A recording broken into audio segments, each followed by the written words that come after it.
조간 브리핑.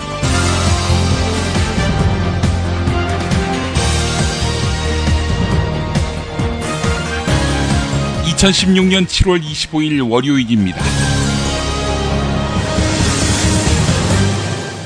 올해 기상청의 장마철 비 예보가 잇따라 빗나가고 있습니다. 지난 금요일 기상청은 토요일 낮부터 일요일 새벽까지 중부지방 곳곳에 비가 내릴 것으로 전망된다고 예보했지만 비가 내린 곳은 극히 드물었습니다. 장맛비에 더위가 가실 것이라고 기대했던 시민들이나 우산을 들고 집을 나선 시민들은 실망감을 나타냈습니다. 이달만도 2번이나 많은 비가 내린다는 예보가 있었지만 비는 거의 오지 않았습니다. 장마철 비가 내린다는 예보가 적중될 확률은 올해만 50% 미만입니다. 늘 그래왔습니다. 기상청의 해명이 그런데 매우 궁색합니다. 예보에서 가장 큰 비중을 차지하는 것이 예보관의 역량인데 장마철에는 예보관끼리도 예측 결과가 다른 경우가 많다는 것입니다. 경향신문이 보도했습니다. 비가 온다고 했는데 비가 안 오면 욕을 덜 먹습니다. 그런데 비가 안 온다고 했는데 오면 비난이 더 크지요. 기상청이 머리를 쓴 것이 아닌가 싶은데요. 애매하면 비 온다. 예. 오늘 기상청은 낮 기온이 33도 안팎까지 오르는 찜통 더위가 될 것이다. 이렇게 예보했습니다. 광고 듣고 시작하겠습니다. 새벽에 들어온 소식입니다. 한미의 사드 체계 배치 결정 이후 중고차 거래하면 일이 술술 잘 풀리는 조광래 중고차 1800-9538 고맙습니다. 1600-1475 클럽센터에서는 비싼 가입비 상상하지 마세요. 만남이 성사되고 난 뒤에 받습니다. 10수년 베테랑 커플 매니저가 도와드리는 1600-1475 클럽센트. 노력한 만큼 내어주는 자연. 그 자연의 마음을 알기에 정성농장 홍삼. 검색창에서 정성농장 홍삼을 검색해주세요. 010-9754-6972. 미궁 장사랑! 구렁이 똥 이뻤다. 장이 살아야 내 몸이 산다. 혈중 콜레스테롤 개선과 배변 활동에 도움을 주는 건강기능식품입니다. 빅동의 추억 미궁 장사랑. 지금 검색창에 미궁 장사랑을 검색하세요. 술술 풀리고 간장과 신장을 보호해 숙취를 완전히 제압합니다. 80%에 육박하는 재구매율 술술 풀리고. 네이버 다음에서 고려생활건강 술술 풀리고를 검색하세요. 서울, 인천, 경기의 신축 빌라 빌라타임즈에서 알차게 전해드립니다. 튼실한 사진, 지도 정보에다 현장 답사 서비스, 허위 매물에는 100만원 보상까지. 빌라타임즈를 검색하세요. 술자리 많은 요즘 3차까지 달린 당신을 위한 필수품. 전창걸의 새싹 땅콩차. 이제 속쓰림은 잊으세요. 070-8635-1288 070-8635-1288. 새벽에 들어온 소식입니다. 한미의 사드 배치 결정 이후 처음으로 한중 외교장관 회담이 있었습니다.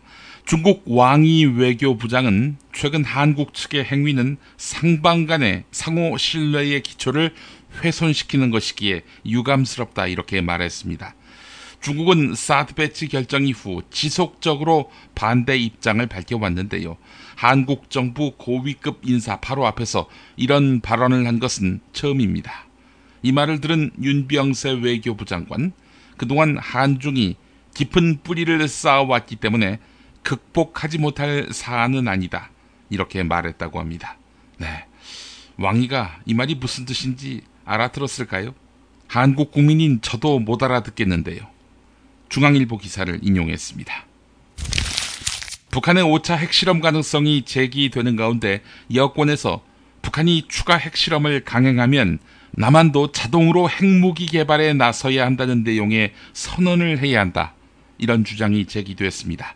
원내대표 시절에 이런 이야기했다가 욕을 바가지로 먹은 새누리당 원유철 의원이 조선일보 기자에게 한 말입니다. 이 정권은 중국과의 외교를 포기한 모양입니다. 한국일보 일면 기사입니다. 중국인들은 서울 대림동 등 중국인이 많이 모여 사는 동네의 부동산 임대 사업에도 속속 뛰어들고 있습니다. 제주 지역에 집중되었던 중국인의 부동산 투자가 서울로까지 상경했는데요. 이들이 사들인 땅만 최근 2년 사이에 2배 이상 늘었을 정도입니다. 여기만이 아닙니다. 홍익대 상권에도 중국인 투자객이 몰리고 있습니다. 화교가 밀집된 연남동을 중심으로 중국인 필수 관광 코스로 떠오르고 있는 곳이기 때문입니다. 일부 중국인들은 강남 등 부촌 지역까지 진출해서 고가의 아파트를 사들이고 있는 것으로 알려졌습니다. 중국의 한국 부동산 자본 잠식 눈에 띕니다. 그럴 리 없겠지만 이들이 만약 한국 경제를 흔들 생각으로 단체로 부동산으로 목리를 뿌린다면 생각만 해도 끔찍합니다. 홍문종 새누리당 의원의 부친인 홍우준 전 의원이 미국 하와이 호놀룰루의 독립운동 유적지인 한국독립문화원을 현지 부동산 개발업체에 매각해서 파문이 일고 있습니다. 해외 독립운동 역사는 물론이고 한민족의 하와이 이주사를 고스란히 담고 있는 유적지를 팔아버린 데 대해 현지 교민들 강하게 반발하고 있습니다. 교민들은 특히 부동산을 매입한 루크 드래곤이 일본계 기업이다 이렇게 의심하고 있습니다. 한국일보가 보도했습니다. 이른바 김성회 녹취록 파문과 관련해 중앙선거관리위원회가 원칙적으로 정당 경선은 정당 자율에 의해 진행되는 것이기 때문에 선관위가 바로 조사권을 행사하지 않을 것이다 이렇게 밝혔습니다. 녹취록 공개로 새누리당 친박계 핵심의 공천 개입과 관련해 법 위반 논란이 불거지고 있지만 선관위는 새누리당의 고발 없이는 조사를 하지 않겠다는 뜻을 분명히 했습니다. 만약 이 상황이 더불어민주당에서 있었다면 선관위가 그때도 이럴까요? 김성회 녹취록 4.13 총선 공천을 앞두고 경기도 화성갑 예비 후보로 등록한 김성회 전 의원을 상대로 최경환, 윤상현 등 친박계 핵심은 물론이고 현기환 당시 청와대 정무수석까지 나서서 지역구 변경을 종용하며 회유와 함께 김성회 의원에 대해 별의별 것을 다 가지고 있다는 협박성 언급까지 담았습니다. 후보자 결정 과정의 민주적 절차를 규정한 공직선거법 47조와 경선 후보자에 대한 협박 유인을 금지한 237조를 위반했다. 이런 주장이 나올 만한데도 말이죠. 이상은 한국일보 사설이었는데요. 중앙선거관리위원회가 아니라 새누리당 선거승리관리위원회의 한계와 본질을 드러내는 대목이라는 생각, 저만 갖고 있을까요? 세월호 참사 이후 진상규명과 특별법 제정에 반대하고 유가족들을 폄훼하는 게시물이 SNS에서 조직적으로 확산됐다는 의혹이 제기됐습니다.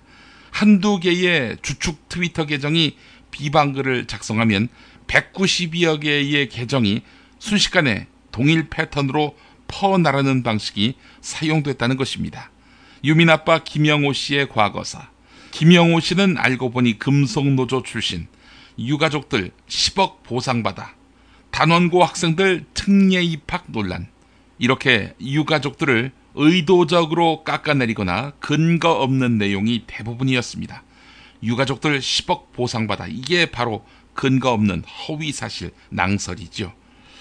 자, 쓰인 애플리케이션을 보니까 말이죠. 국정원 댓글 파문 당시 국정원 직원들이 게시글을 확산시킬 때 활용한 프로그램이었습니다. 자, 그렇다면 국정원은 무관할까요? 세월호 특별조사위원회가 고발하기로 했습니다. 2010년 3월 넥슨은 우병우 처가가 소유하고 있는 서울 강남구 역삼동 땅에 대한 매입 의사를 밝혔습니다. 우리가 그 땅 사겠다. 이렇게 우병우 처가에다가 밝힌 것이죠. 평당 1억 3천만 원씩 모두 1325억 9천여만 원을 제시했습니다. 자, 그런데 그 땅은 소송 중이었습니다. 우병우 처가 쪽은 넥슨에게서 매입 의향서를 받은 다음 매매 계약 체결일로부터 1년 이내에 소유권 이전을 완료하지 못해서 계약을 해지할 때에는 계약금과 시중은행 예금금리 정도의 금액만 반환하고 매매 계약을 종료한다. 이렇게 약속하라고 답합니다. 계약이 해지돼도 계약금과 이에 따른 금리 정도만 상환할 테니 민사상 소제기, 조정신청, 형사상 고소 고발 등 다른 이의는 제기하지 말라는 것입니다. 우병우 처가 쪽에 일방적으로 유리한 조항이었습니다. 팔려고 하는 사람의 잘못으로 계약이 해지가 되면 계약금의 2배를 물어주는 통상의 조건과 전혀 다른 것이었습니다. 넥슨은 그런데 우병우 처가의 뜻을 따랐습니다. 한 변호사는 굳이 이런 땅을 살 필요가 있었겠느냐 하는 생각이 든다라고 말했는데요. 열쇠는 이거 아니었을까요? 우병우의 처가 땅이라는 점. 네, 이 점 때문에 그 말도 안 되는 계약을 했다는 점 말입니다. 한겨레가 보도했습니다. 우병우 부인이 보유한 경기도 화성의 밭에 대해서 농지법 위반 의혹이 커지고 있습니다.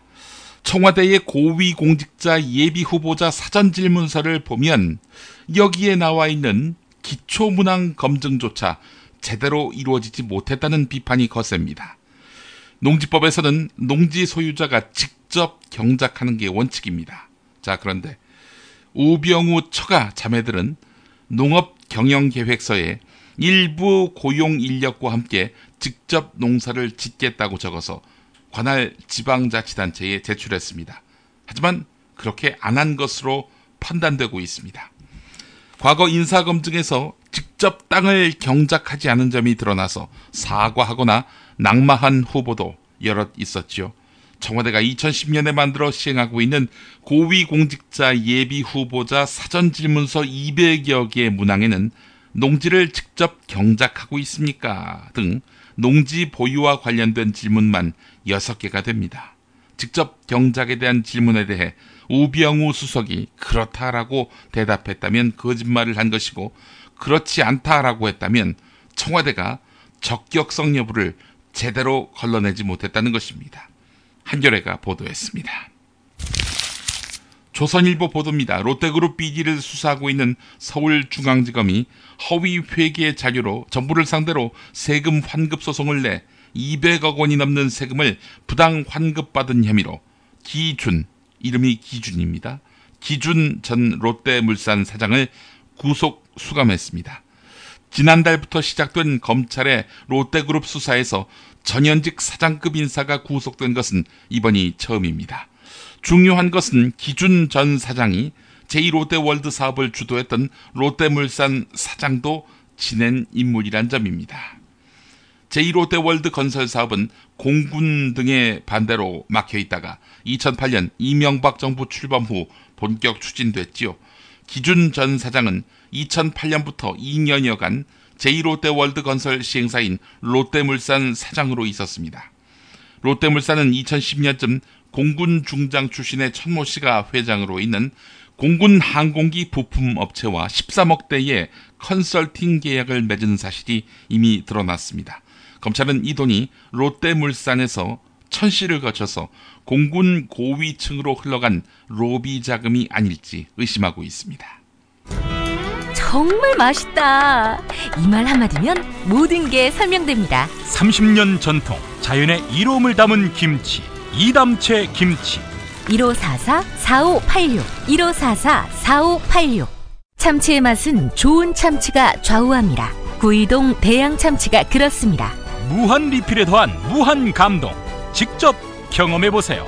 구이동 대양참치 02-455-8087. 살다 보면 꽃 주문할 일이 생깁니다. 1566-0263. 네이버에서 검색된 사이트보다 최대 2만원 싸게 해드립니다. 좋은 사람과 플라워 1566-0263. 잊지 마세요. 건강식품의 지존 전복을 택한다면 100% 완도에서 잡은 와우 전복. 네이버에서 와우 전복을 찾으세요. 010-2443-0818. 한우 사고를 집어넣고 24시간 팔팔 끓인 곰탕, 연지연 곰탕. 어린이부터 노인까지 누구나 좋아하는 건강식 연지연 곰탕. 택배로 신청하시려면 010-7252-1114. 한국은 독재를 해야 돼. 하나님이 독재 아니었어, 하나님. 이런 걸 해결한 분이 고 박정희 대통령인 줄로 믿습니다. 특별히 전두환 사령관을 위해서 하나님 앞에 기도합니다. 누가 경제 살려달라고 대통령 세웠어? 우리가 장모님은 대통령 세울 때는 종북주의자 척결해 달라고 세운 거야. 혐오를 부추기고 자본에 탐닉하는 교회. 그렇게 예수로부터 멀어진 한국 개신교를 전면적으로 해부했습니다. 한국 개신교와 정치. 한국 개신교에서 가장 핫한 인물, 문화학 박사 김용민이 심혈을 기울여 만든 한국 개신교와 정치. 소명출판에서 나왔습니다. 20대 공무원 시험 응시생이 지난 2월부터 약 2개월 동안 서울 세종로 정부 서울청사를 무단으로 침입한 사건이 있었죠. 이 사건과 관련된 공무원 11명에 대한 징계가 있었습니다. 그런데 솜방망이 수준이었습니다.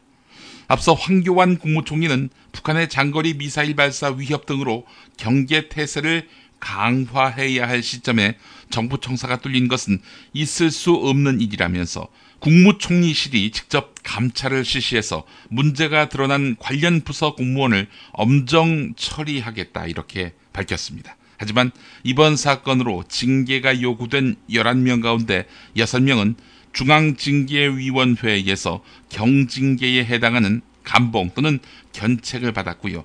나머지 5명은 기존에 받았던 표창이 있어서 감경 조치되는 바람에 불문 경고를 받았습니다. 불문 경고, 징계의 일종인데요. 1년 동안 인사기록 카드에 기재돼서 표창 대상자에서 제외되는 등 불이익이 따르긴 하지만 경징계 중에서도 가장 낮은 수준인 견책보다도 가벼운 수준의 조치입니다. 서울신문이 보도했습니다. 당신이 어려울 때 의존할 가족이나 친구가 있습니까? 이 같은 질문에 한국인 10명 가운데 7명만이 긍정적인 답변을 한 것으로 나타났습니다. 경제협력개발기구 OECD 회원국 가운데 가장 낮은 수치입니다. 스위스는 95.8, 덴마크는 95, 독일은 93.6, 호주는 92%였습니다. 이 나라들보다도 매우 낮은 형편입니다. OECD는 주변 사람들의 지원을 받지 못하면 삶의 질이 크게 떨어지는 반면에 사회적 네트워크가 강한 나라에서는 일자리도 쉽게 찾고 건강 상태도 더 좋았다. 이렇게 보았습니다. 조선일보가 보도했습니다. 장거리 고속도로 운전이 잦은 여름 휴가철을 앞두고 영동고속도로 봉평터널에서 대형 관광버스가 추돌 사고를 일으켜 20대 여성 4명이 한꺼번에 숨진 참사의 충격이 채 가시지 않고 있습니다. 중앙일보 기자가 토요일 봉평터널 주변 100km 구간을 4시간가량 동승해서 휴가철 고속도로 운전 실태를 점검했습니다. 대형 버스와 트럭들은 졸음운전과 난폭운전, 지정차로 위반 등 사고 위험이 큰 민폐 운전을 여전히 일삼고 있었습니다. 자, 그런데 그날 낮에는 강원도 원주시 태장동 영동고속도로 원주 나들목 인근 도로에서 화물 트럭이 중앙 분리대를 계속 연속적으로 들이받는 사고가 벌어졌습니다. 이게 어떻게 된 일이냐? 달리고 있는 중에도 운전자는 잠을 자고 있었다는 겁니다. 이 운전자 나중에는 잠을 못 자고 운전대를 잡아서 그런 것 같아요. 졸았어요. 라고 말했다고 합니다. 중앙 분리대이기 망정이지 딴 사람이 탔던 차였다면은 정말 상상만 해도 끔찍한 일이지요. 경찰은 음주 운전을 의심해서 음주 측정도 했지만 술은 마시지 않은 것으로 확인됐습니다. 피로사회입니다. 살인적 피로사회입니다. 지난 21일 부산 해운대구 송정동 일대에서 가스 냄새가 난다는 신고가 접수됐지요.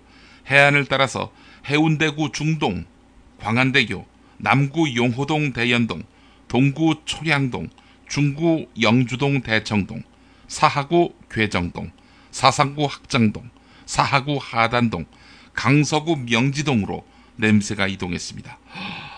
부산 동쪽 끝에서 서쪽 끝까지 냄새가 이동했다는 이야기인데요. 토요일 울산에서도 가스 냄새가 난다는 신고가 잇따라 접수됐습니다. 하지만 원인이 밝혀지지 않고 있습니다. 지진 전조 현상이다, 이런 소문까지 돌았습니다. 부산시는 지진 전조 현상이라는 과학적 근거가 없고 원전은 이상 징후가 없이 정상 가동 중이며 괴담은 불안감을 조장하는 만큼 자제해달라, 이렇게 당부했다고 합니다. 한 사회의 공공, 이 공공이 신뢰를 얻는다면 괴담 따위는 걱정할 필요가 없겠죠. 드러난 현상만이 아니라 뉴스의 흐름, 의도까지 짚어드리겠습니다. 매일 종합일간지 주요 기사와 칼럼을 전해드리는 시간, 김용민의 조간 브리핑. 월요일부터 토요일까지 여러분의 뉴스 보좌관 김용민이 함께합니다.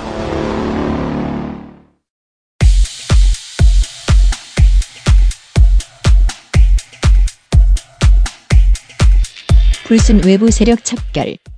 경찰청장도 경찰이 성주 사드 배치 주민 설명회에서 발생한 폭력 사태와 관련해서 외부인이 개입했다는 첩보를 입수하고 조사에 착수했습니다. 여당 원내대표도 총리에게 계란과 물병을 던지면서 폭력 행위를 벌였습니다.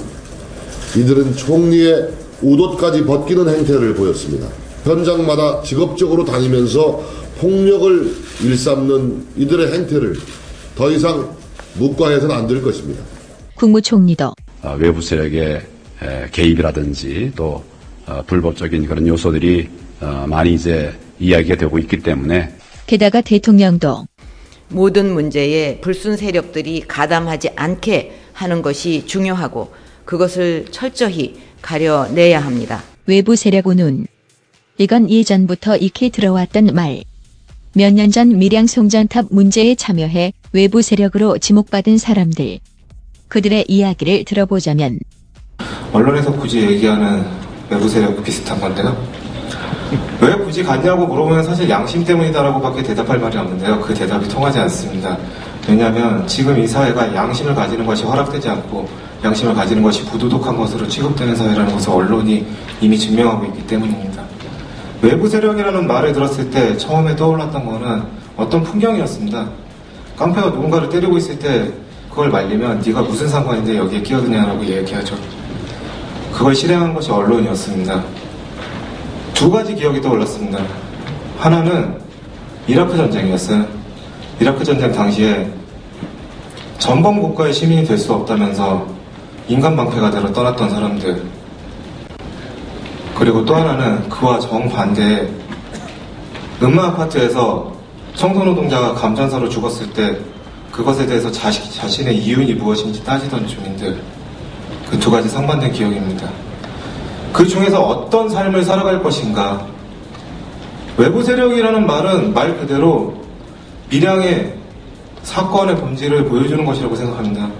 밀양의 송전탑을 짓는 일은 밀양의 입장에서 보면 외부로부터의 침략이죠. 지금 일어나고 있는 일은 전쟁입니다. 그 전쟁에서 전범 세력의 한 일원으로서 무엇을 택할 것인가, 양심을 택할 것인가, 이윤을 택할 것인가, 그 문제라고 생각합니다. 감사합니다. 납세를 성실하게 이행하고 있으며 유사시에는 서울시 강북구 인수동의 예비군 소대장으로서 성실히 임무를 수행할 준비가 되어 있는 착실한 국민입니다. 저희 밀양의 친구들은 지난 9월 2일 서울에서 열린 초고압 송전탑을 반대하는 밀양 주민들과 연대하는 이들의 모임을 계기로 우리가 할 수 있는 일들을 해보자며 자발적으로 만들어진 일반 시민들의 모임입니다. 밀양의 친구들은 그동안 온라인 청원과 각종 홍보물 제작, 그리고 촛불 문화제와 희망버스 등 온라인과 오프라인을 통해 다양한 활동들을 진행해왔습니다. 이런 활동들은 어떤 단체가 주관한 것이 아니라 밀양 주민들의 상황을 지켜보면서 우리가 하고 싶고 할 수 있고 또한 해야 한다고 생각하는 일들을 함께 모인 개개인이 자발적으로 제안하고 공유하고 추진해온 것입니다. 밀양의 친구들의 활동은 누가 시켰거나 무엇을 바라고 한 것이 아니었습니다. 오직 밀양 초고압 송전탑 건설을 둘러싼 오늘의 상황의 심각성을 느낀 시민 개개인의 연대하고자 하는 마음의 발현이었습니다. 그런데 한정과 일부 수고 언론 그리고 경찰들은 밀양의 친구들을 비롯하여 밀양 주민들과 연대하려는 시민들을 외부 세력이라고 규정하고 악의적인 오보와 현장 탄압을 일삼고 있습니다. 외부 세력은 누가 규정할 수 있습니까? 왜 피해자인 밀양 주민들이 아니라 권력과 언론이 밀양의 외부 세력을 규정하고 있는 것입니까? 피해자인 밀양 주민들의 입장에서 볼 때 진짜 외부 세력은 주민들의 생존권을 침해하고 있는 한전이며 공권력을 무기로 저항을 탄압하는 경찰이며 또한 권력의 편에 서서 진실을 호도하는 언론입니다. 한전과 언론 그리고 공권력은 외부 세력 개입의 부당성을 말하기 이전에 타 지역 사람들이 밀양을 찾기까지 지난 8년의 시간 동안 밀양 주민들에게 위협과 거짓말로 일관했던 태도를 사과해야 할 것입니다. 누구나 조금만 생각해보면 밀양 송전탑 문제가 밀양 주민들만의 문제가 아니라는 것을 알 수 있습니다. 대한민국 국민으로서 전력 자급률이 3%에 불과한 대도시 서울시의 시민으로서 핵발전에 기초한 대도시와 대기업 중심의 전력 공급 체계에 대해 아무런 성찰도 없이 살아왔던 우리가 바로 밀양 송전탑 문제를 야기한 당사자들입니다. 때문에 이 문제를 밀양의 70대, 80대 할머니, 할아버지들에게만 목숨 걸고 싸우라고 맡길 수는 없었습니다. 우리는 외부 세력이 아닙니다. 밀양의 친구들입니다. 우리가 밀양 송전탑 문제의 당사자입니다. 밀양의 친구들은 앞으로도 계속해서 밀양 주민들과 연대하여 우리가 할 수 있고 해야 하고 하고 싶은 일들을 해나갈 것입니다. 이것은 불순 세력에 의한 난동이다. 어리석은 것들이 선동되고 있다. 정부의 말을 따르지 않으니 엄중 조치를 할 것이다. 가만히 있으라. 누가 한 말일까요? 독립운동 참여자들을 향한 나라 팔아먹은 이완용의 이야기였습니다.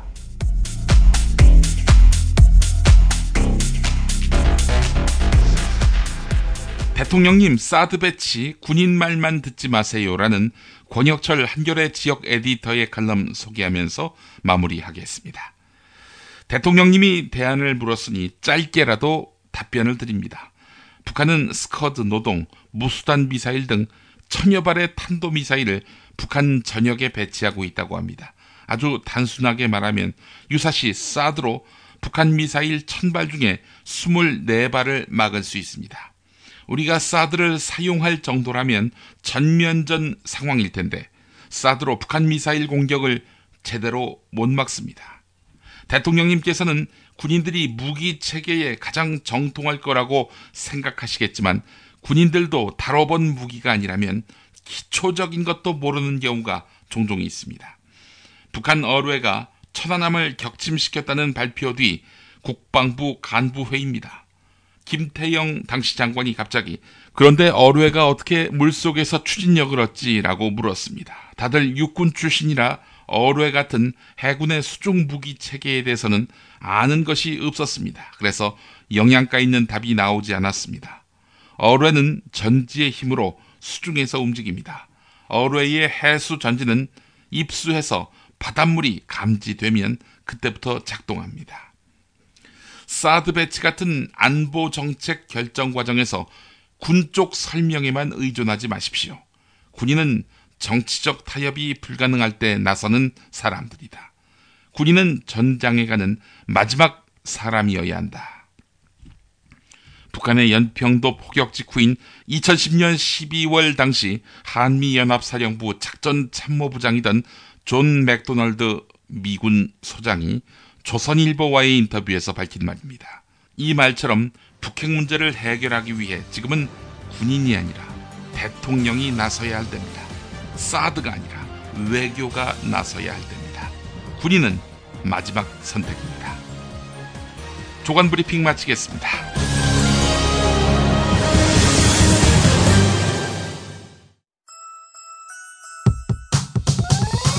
이번 방송 괜찮았나요?